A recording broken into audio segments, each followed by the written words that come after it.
Hi everyone, today we're going to discuss the covenant, which can be defined as a contractual limitation related to land.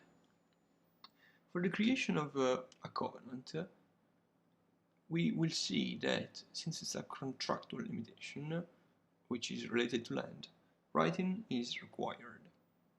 And the covenant, the contractual limitation, must be related to land. You might be wondering what is the difference between a covenant and an easement. Covenants and easements are two different types of interest, and they have two different kind of remedies in case of breach. For the covenant, which is a contractual interest, the remedy is damages, while for easement, which is a property interest, the remedy is the injunction. Another difference that we will discuss in the next slides is how the covenant can be transferred. And we will see that since the covenant is a contractual interest and not a property interest, the possibility of transferability to successors is regulated in a different way.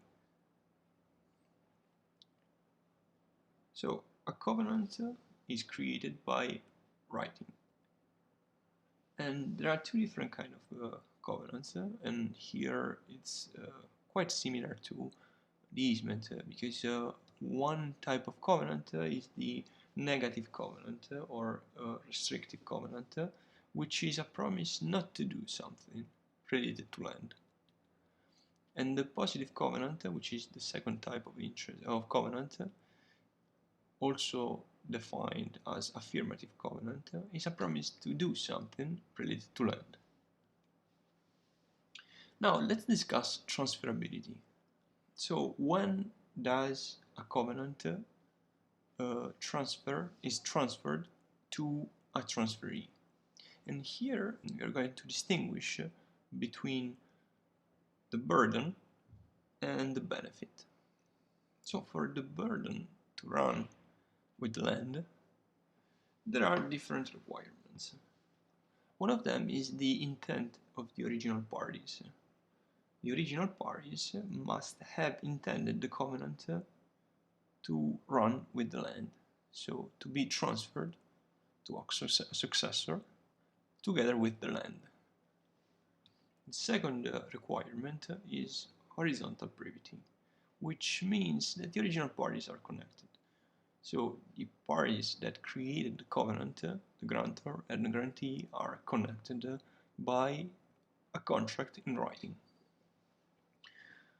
The third requirement for a covenant to run with the land is the vertical privity, which basically means that there is no adverse possession between the original parties and the successors.